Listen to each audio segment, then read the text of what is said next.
ചിരിക്കല്ലേ ചിരിച്ചാ പിന്നെ ചിരി നിർത്താൻ പറ്റൂല. ഒരു സിനിമ ഹസീബിനെ ശരിക്കും തകർത്തു.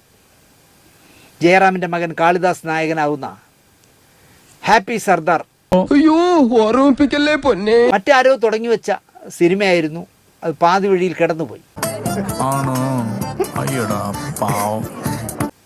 ഈ ചിത്രം ജയറാം ഇടപെട്ട്, അണ്ടർലൈൻഡ് കേൾക്കണം, ജയറാം ഇടപെട്ട് ഹസീബിനെ കൊണ്ട് എടുപ്പിച്ചു.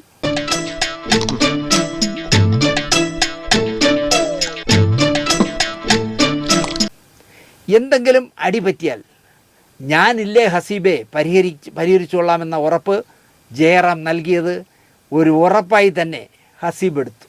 ചേട്ടൻ ഞാൻ വിചാരിച്ച പോലെ അല്ലേട്ടോ. മന്ദബുദ്ധിയല്ല. ഹൈദരാബാദിലെ റാമുജി ഫിലിം സിറ്റിയിലും പഞ്ചാബിലും ഒക്കെ പോയി അടിച്ചു പൊളിച്ചങ്ങ് പടം തീർത്തു.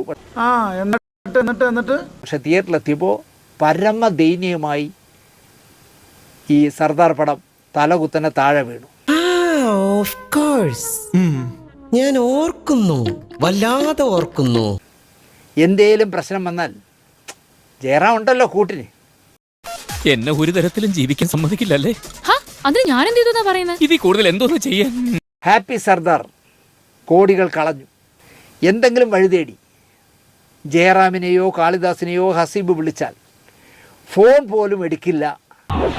തുറന്നു പറയാലോ, ഞാനൊരു സ്ത്രീലമ്പടന,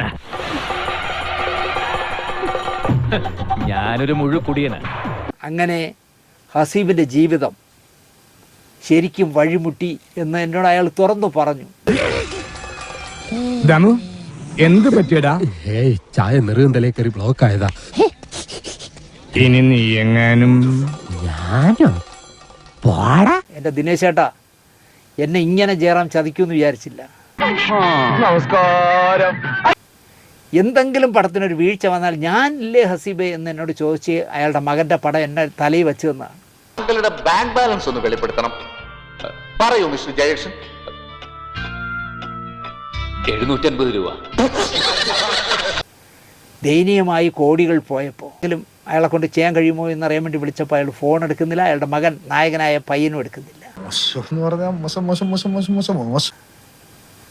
എന്ത് പറയാനല്ലേ. ഇവിടെ മില്ലേനിയം സ്റ്റാർസ് എന്ന് പറഞ്ഞ് കിരീടമൊക്കെ ചെയ്ത് ഒരുപാട് കാശുണ്ടാക്കിയ കിരീട ഉണ്ണി മില്ലേനിയം സ്റ്റാർസ് എന്നൊരു പടം എടുത്തു. അറിയാം ധാരാളം കേട്ടിട്ടുണ്ട്. 2000 പൊളിഞ്ഞു പാളീസായി എന്ന് പറയാം. പടം പൊളിഞ്ഞ ശേഷം എങ്ങനെയെങ്കിലും പിടിച്ചിരിക്കാൻ കഴിയുമോ എന്നറിയാൻ വേണ്ടി ജയറാമുള്ള സെറ്റിൽ ചെന്നു. ജയറാമാണ് ഇതിലെ ബിജുമേനന്റെ കൂടെ നായകൻ.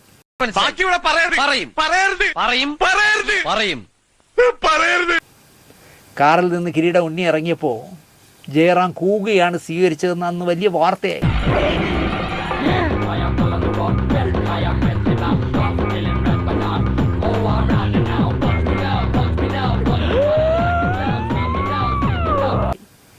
പൊളിഞ്ഞ പടത്തിന്റെ പ്രൊഡ്യൂസർ പൊട്ടിയ പ്രൊഡ്യൂസർ വരണേ എന്ന് പറഞ്ഞ് കൂവിയിരുന്നു.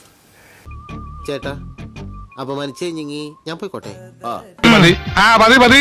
ഞാൻ വരട്ടെ. ഇങ്ങോട്ട് അല്ല, ഞാൻ പോട്ടെ.